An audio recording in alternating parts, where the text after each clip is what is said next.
Hello, friends. It's Melissa Lynn. Today is August 28th, 2020, as you know. And today marks a super, one of the most important days for me, which is 7 years ago. I stopped drinking 7 years ago, yesterday, I guess. But today was my first sober day of 2013. And these days leading up to today are always reflective ones.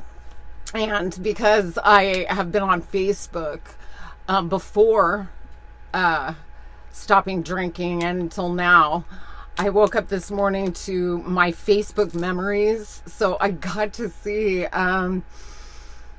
each year that I was sober, me saying something or thanking someone or talking about my journey a little bit.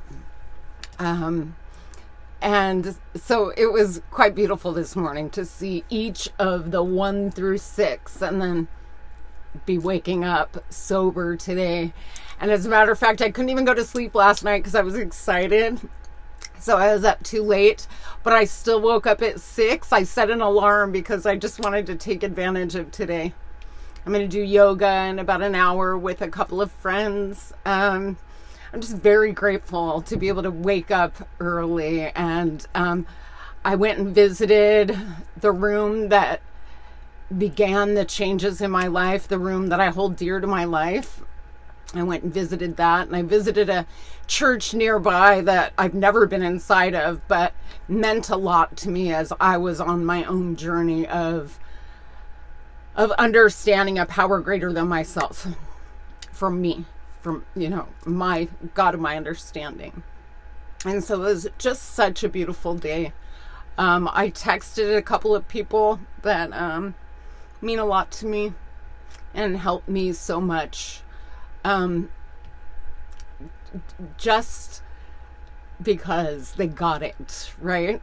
And so I was thinking real quick, I've talked enough about my journey that it's nothing new. If you have anybody in your life that, I'm an alcoholic. So if you have anybody in your life that's an alcoholic or, whatever, or maybe, I was thinking today I wanted to write a love letter to alcohol, a goodbye, but a love letter. I'm super grateful. And why am I grateful to alcohol if I'm an alcoholic and I'm in recovery? It's because it gave me the key to a cage I couldn't open without it. I didn't know how to join in groups of people. I never learned how to do that in social situations, in groups of people. And so it worked so well. So I did not know how to be free, be truly free in myself around people at all. I just stayed quiet for the most part. When I drank, that's not the case. It freed some of the true me, except for then that true me was drunk. So it never really worked out. But I was thinking the year that I found my lover was the year of 8th grade. And it was a super tough year for me, for my family in general. It was a really rough year. So I found alcohol that year, right? And I remember we had moved again and we were in Arizona and there was this discotheque for young people. And I remember me and my girlfriend Beth filled up these little juice bottles, these little plastic bottles that were emptied, that we drank the juice out of, to empty them, to fill it up with vodka from my mom's Popov vodka bottle and take it to the discotheque, where we also, I remember being beneath the table at the discotheque, sniffing Rush while we were drunk on this vodka in the juice bottles and dancing to Dead or Alive and smoking a ton of clove cigarettes. And it worked. All the pain that I was unable to process, I was able to get free there and dance. That's when I found dance to just be a dance floor. Oh, forget about it. I'm free there. But I had to have alcohol in order to be free there. So that's just like me in 8th grade. Well, fast forward to how that turned out for me. So I end up using now, I'm not doing this consciously. Like this, I'm doing this so I can be social. What I knew is that I got to then be this version of myself, which I found way more useful in these situations than this shy version, this stuck in self version. So, before, as the years go on, you're drinking at funerals, you're drinking at weddings, you're drinking on vacation, you're drinking at home, you're drinking on Sunday, you're drinking on Friday, you're drinking in the nighttime and the daytime, you're drinking on holidays, you're drinking when the kids are there, you're drinking when they're not. Everywhere it was. And I was thinking of an example of where it ended up. But really, where it ended up was because I never walked through emotional situations like this without obliterating my feelings. Eventually, I never learned any of those tools to walk through it without obliterating my mind on the days when I wasn't dealing with my life. So, like around 2009, 2010, I'd been married for a couple of years, and I got married, and I thought, no matter how I was living my life, I really wanted a family. So even though I was being nobody's example of a good mother, for some reason in my mind, I thought, oh, he already had a child. So I thought, oh, for sure he's working. So it'll just be a matter of time. Well, it just never did. So 2009, I think, I got the best insurance, the most expensive. And I was like, okay, here we go. I'm going to go to a specialist and find out what's going on. And here we go. This is going to happen. I was really the only one who was on this mission, by the way. But when I went to Kaiser and I discussed with them what was going on, and they just immediately told me that they didn't do anything in regards to that, fertility, any kind, or find out what's going on at all, but handed me a card of a specialist, which I couldn't afford. It was private. It wasn't covered by my insurance. So sorry.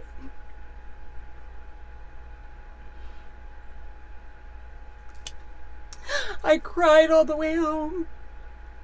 My heart was broken. I knew I wouldn't be able to afford it because I was really the only one that wanted this to happen. It wasn't like, we were going to do this and spend all this money. That wasn't going to happen. And I was a mess, mind you. But the mess was yet to come. And the only reason I mention any of this super personal stuff is because what was my greatest heartache became my greatest gift. So I made a conscious decision at that time. Basically, well then, F it. I'm all in. I'm not going to have a family. I'm going to be the married party girl that I've been. That's going to be all right, let's go. And I did. And I slammed it on the wall. And here's an example. It did not matter to me that it was a Saturday night followed by Easter Sunday. That didn't have a blip in my mind. My husband was playing out of town. And I was partying with all of our friends, and we knew everybody, the owners of every place, the bartenders, the DJs, everybody. So it never closed, basically. When it closed, it was just all us. And then we moved that. So we all left this local place and went to a friend's house at like 4 a.m. or whatever. And at some point there, somebody had ecstasy, and there was only a few of us. So I went right in. And again, I took ecstasy, drunk out of my brain, and ended up at home. I don't even know when I went to bed.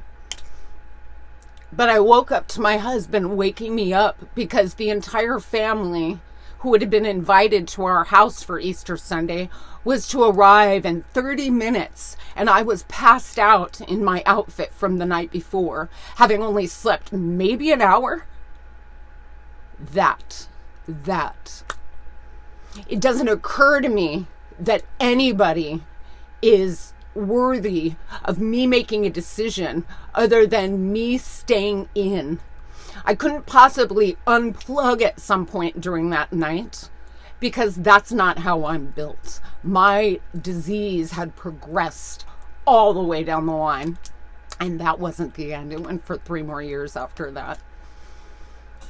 So when it came time, I was scared as hell, and I went to where I could. So I couldn't afford to go to recovery place. That wasn't going to happen. So there was something available, free, and all over the place. And I went. And they told me that barely anybody stays sober. Look around the room. Look at the people next to you. Barely any of you are going to make it out of this alive from alcoholism.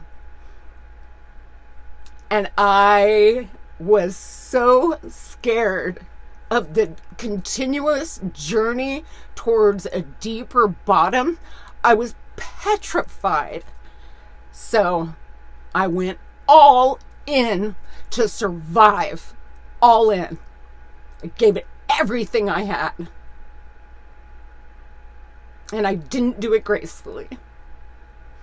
And not everybody has understood my journey. But, again, I have the God of my understanding. And I offer this today because when I went to a meeting, I was only a few months sober. And I was sitting there when it was a speaker meeting, and they had birthdays at some point. And some younger woman comes up, and she got her 2-year chip.